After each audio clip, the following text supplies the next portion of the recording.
Assalamualaikum warahmatullahi wabarakatuh. Terima kasih atas kesempatan yang diberikan. Kami dari kelompok 1 akan mempresentasikan hasil kerja kelompok kami yang berjudul Uji KI kuadrat pada variabel status ekonomi dan status pekerjaan terhadap perilaku ibu dalam menggunakan jamban.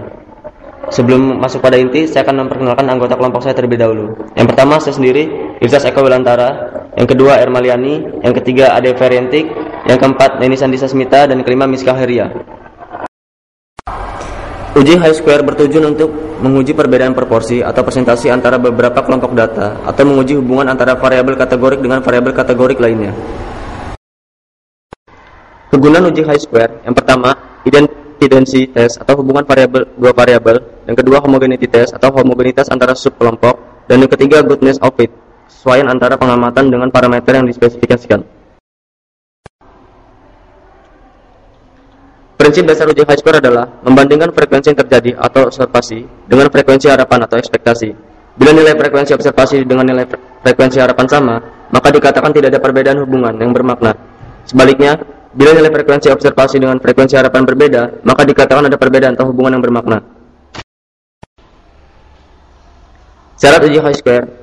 Yang pertama, tidak ada sel yang nilai observed yang bernilai 0. Kedua, sel yang mempunyai nilai expected kurang dari 5. Yang ketiga, maksimal 20% dari jumlah sel. Yang keempat, nilai yang diambil adalah continuity correction. Syarat uji Chi-square bila tidak terpenuhi, maka dipakai uji alternatif. Yang pertama, alternatif uji Chi-square untuk tabel 2x2 adalah uji Fisher. Alternatif uji Chi-square untuk tabel 2x adalah uji Kolmogorov atau Smirnov. Dan yang ketiga, alternatif uji Chi-square untuk tabel selain 2x2 dan 2x adalah penggabungan sel akan terbentuk suatu tabel B dan K yang baru. Uji hipotesis yang dipilih sesuai dengan tabel B kali K yang baru tersebut. Sebagai contoh, kita akan coba menganalisa sebuah data yang berjudul karakteristik responden jamban sehat. Uji hidrat pada variabel status ekonomi dan status pekerjaan terhadap perilaku ibu dalam menggunakan jamban. Lakukan uji Chi-square dengan cara klik analyze, kemudian descriptive statistik, pilih cross tab, masukkan variabel independen yaitu status ekonomi dan status pekerjaan ke dalam kolom row, dan variabel dependen menggunakan jamban ke dalam kolom. Klik statistik, lalu beri tanda checklist pada Chi-square dan raise, kemudian continue, lalu klik cell, beri tanda checklist pada observed dan row, kemudian klik continue, lalu klik OK.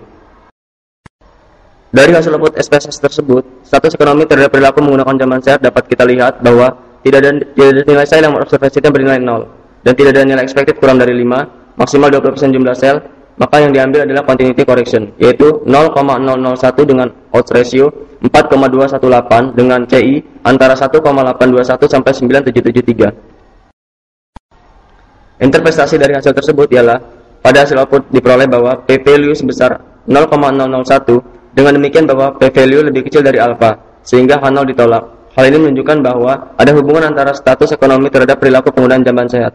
Yang kedua, perbedaan rata-rata keluarga dengan status ekonomi cukup terhadap penggunaan jamban sehat sebesar 4,218 kali lebih tinggi dibandingkan dengan keluarga yang memiliki status ekonomi kurang. Dan yang ketiga, di populasi dengan pada derajat kepercayaan 95%, pada kelompok keluarga yang memiliki status ekonomi cukup dengan menggunakan jamban sehat antara 1,821 sampai 9,773 kali lebih tinggi dibandingkan dengan keluarga yang mempunyai status ekonomi kurang. Dari hasil output tersebut, kita bisa menganalisa bahwa pekerjaan terhadap perilaku ibu menggunakan jamban sehat dapat dilihat bahwa tidak ada sel yang nilai observednya bernilai 0, dan tidak ada nilai expected kurang dari 5, maksimal 20% dari jumlah sel, maka yang nilai yang diambil adalah continuity correction, yaitu 0,438 dengan odds ratio 0,5 dan CI antara 0,140 sampai 1,782. Interpretasi dari hasil tersebut ialah pada hasil output di atas, p-value sebesar 0,438, dengan demikian p-value lebih besar dari alpha, sehingga H0 diterima. Hal ini menunjukkan bahwa tidak ada hubungan antara status pekerjaan ibu terhadap perilaku penggunaan jamban sehat. Kedua, perbedaan rata-rata ibu yang bekerja terhadap penggunaan jamban sehat sebesar 0,5 kali lebih tinggi dibandingkan dengan ibu yang tidak bekerja. Dan yang ketiga, pada derajat kepercayaan sebesar 95%, pada ibu yang bekerja dengan menggunakan jamban sehat antara 0,140 sampai 1,782 kali lebih tinggi dibandingkan dengan ibu yang tidak bekerja. Kita bisa lihat sama-sama tabel penyajian antara hubungan status ekonomi dalam penggunaan jamban sehat. Selanjutnya, kita juga bisa melihat sama-sama untuk tabel hubungan status pekerjaan terhadap perilaku ibu dalam menggunakan jamban sehat. Dari analisa data di atas, dapat kita simpulkan bahwa status ekonomi ibu berpengaruh dalam penggunaan jamban sehat. sedangkan status pekerjaan ibu cenderung tidak berpengaruh dalam penggunaan jamban sehat. Terima kasih atas perhatiannya. Kurang dan lebih kami mohon maaf, dan kepada Ibu Najma kami ucapkan terima kasih atas bimbingan dan arahannya. Baik, kami akhiri. Wassalamualaikum warahmatullahi wabarakatuh.